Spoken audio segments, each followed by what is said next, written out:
Hey, so this update is going to be a long one. I know, y'all like shorter videos, but this life update has a lot of updates. I've got a lot to say. First of all, I want to apologize. I'm going to be looking down at my notes occasionally because I've written this out. It's very long, and if I don't go off of some notes, this video would just be longer, and nobody wants that. So, where to start? So first of all, as of the 11th of March, I've officially passed 2 years of hormone replacement therapy. I've seen a couple of great changes to my body from it. But given the age that I started hormones at, my initial expectations have been dramatically and painfully tempered. Because of this, because there are some things about my body that will not change simply from hormones, due to my body being well past bone fusion and well into my 30s, I don't pass in public.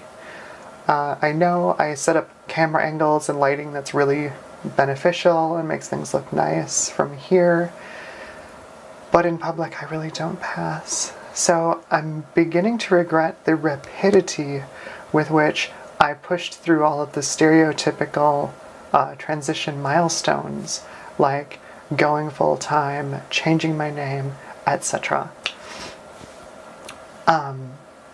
So I've been in California for 6 months now. It's not the trans-friendly utopia that I had hoped it would be, and that a lot of my friends back home thought it would be. There is a deep-seated undercurrent of distrust towards trans people here, as there is throughout the world. All of Western civilization has a deep-seated distrust of trans people. Despite the progress that our community has made in California legislature, people are generally friendly, but, stares and facial expressions say a lot that words don't. To that end, I am finding that I'm still not able to secure steady work. I'm pretty close to running out of money, and I'm starting to figure out all of the things that I can sell to make ends meet so I can continue looking for work and I can continue existing out here. I don't want to get super into details about my financial situation, so what I want to do is I want to move on to the barriers that I've experienced in looking for work.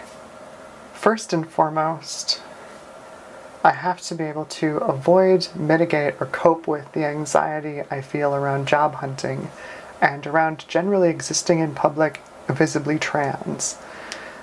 It's been a major barrier lately, and I'm learning just how badly I cope with anxiety. And I'm trying to develop techniques and environmental stimuli that will reduce or reverse my anxiety. Unfortunately, I've started to realize this now, while I'm unemployed, nearly broke, and have no access to mental health care. Mental health really is a stumbling block in this country. Most Americans hear mentally ill and substitute permanently unfit for society or disposable waste of skin in its place. This bias extends to aid and outreach programs. It's really difficult to find funding for something that most of the population considers pointless. Anyway, once I've applied for work, I've gotten over the anxiety and I've applied for work, I found that most of my applications are simply ignored. I don't state on the application that I'm trans, and I don't list any of the work that I've done for trans-affirming organizations in the past. I can only assume that I'm being ignored because I have a very feminine name, and most of the areas that I have expertise in tend to be environments that are dominated by men. I've experienced this firsthand in some of the remote IT contract work I've been doing for a friend of mine, where my ability to update workstation antivirus and run software updates was called into question because I'm a girl. Yay, sexism! On the rare occasions that an employer is willing to entertain a girl in an IT or technical role, my in-person interviews typically lead to dead ends, with interviewers expressing either surprise or disgust, or both, when they first meet me and discover that I'm trans. Again, these have been polite, sometimes even very positive, but ultimately fruitless, as the response is always, "We've found a better person who's a better fit for the position. Sorry." Okay, enough about work. It's super depressing. What about me? Well, it's not a whole lot better. I've learned quite a lot about myself and how I deal with things in the over 7 months that my wife and I have been divorced. We originally met in high school, dated on and off through college, and got married in 2004. We married young. We never lived on our own apart from our respective parents and apart from each other. And we developed some really unhealthy relationship habits over the 13 or so years that we were married. It's not to say that everything was bad. I miss her companionship a ton, and there are scarce few people in this world who laugh at my awful, awful jokes, and she is one of them. We had some really fantastic times together, but we also developed some really awful relationship crutches that neither of us could really see or change while we were so embedded in the outcome of that relationship. When I came out as trans to her parents, I talked at length about my desire to not want to hurt her emotionally as one of the reasons I didn't come out sooner. Her mother called out our relationship as codependent, and as much as I protested and scoffed at the time, I did some digging and learning about healthy relationships, and yes, we were very much codependent. Our mutual fear of upsetting each other and our mutual inabilities to step away from our entwined nature meant that we weren't communicating in a way that was healthy and honest. Pointing out bad habits or rough spots was no longer constructive criticism, but a slight against our indelible characters and our fitness as a couple. It became toxic in a way that, at least to me at the time, seemed wholly non-toxic. We frequently congratulated each other on our ability to communicate while simultaneously being completely blind to our inabilities to give or take constructive feedback. Let me be clear, deciding on divorce was the hardest and most painful thing I've ever done. To say goodbye to someone who's been there for, and in many cases spurred, so much of my own personal growth as a human, to lose a person with whom I've shared so many positive moments and so much joy, it was a Herculean task. It warped my reality for a time. It turned my life completely on end. But it was the right thing to do. She's with someone else now. They're doing really fantastically together, and I'm really, really glad. She's in a better place, with better people, doing more and better things. I am free to savagely critique my own self about how I handle people that I'm emotionally attached to. I've been able to recognize how so many of the things that I did during our relationship were toxic and oppressive to her. I can talk about this now with abstract and detached words, but none of this has been easy.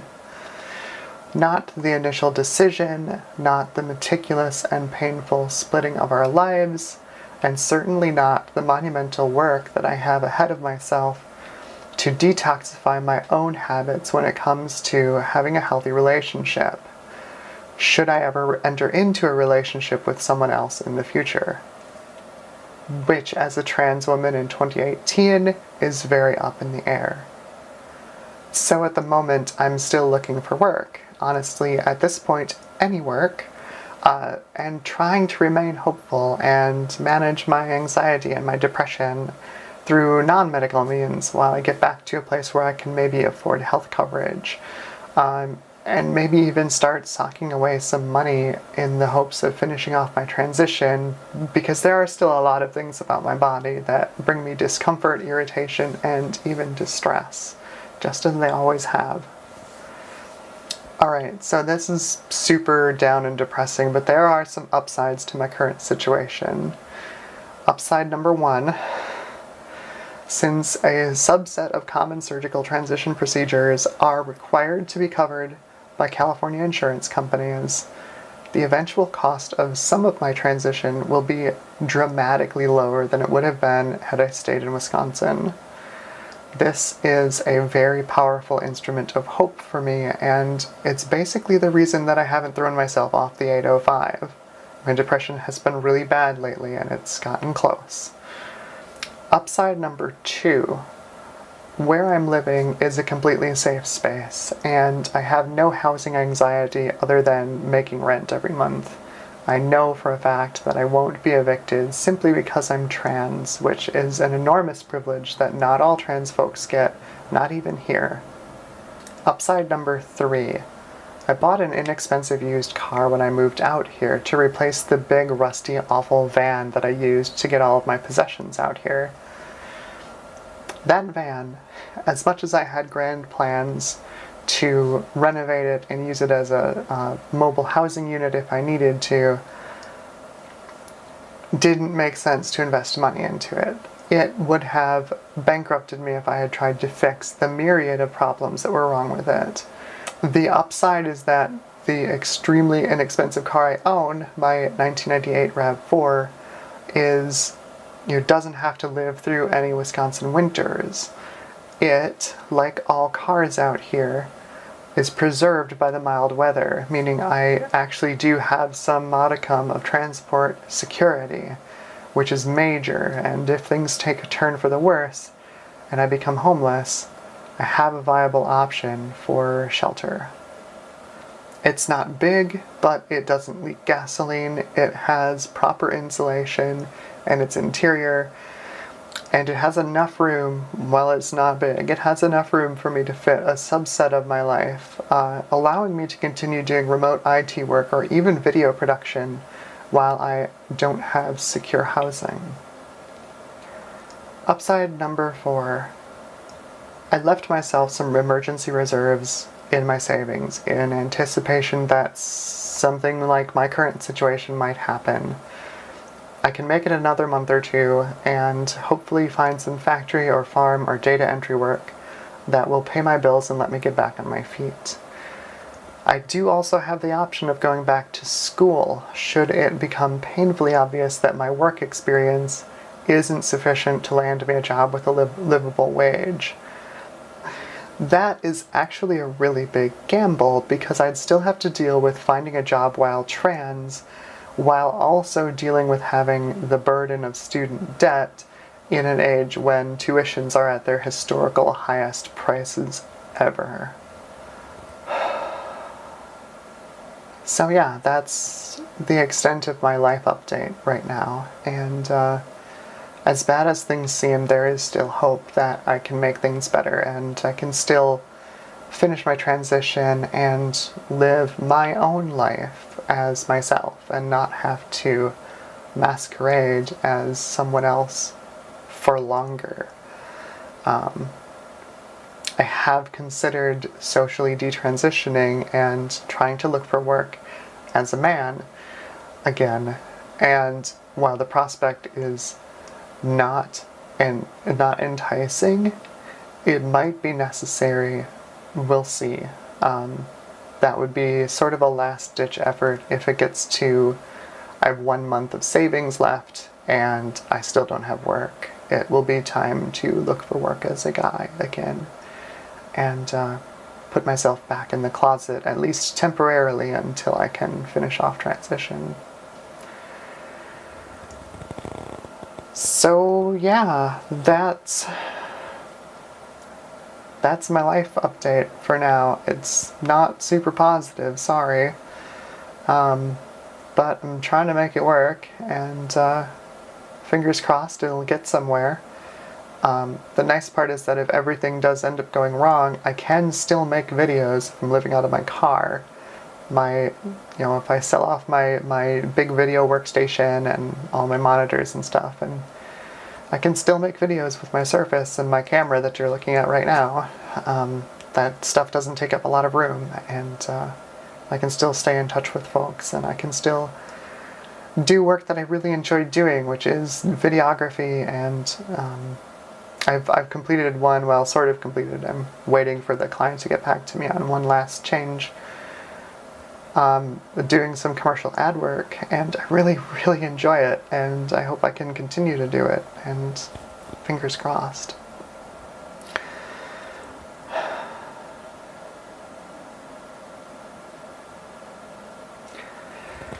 So yeah, that's all I've got here. Thanks for watching, and remember to stay decent to one another, and I hope you have a great day. Bye.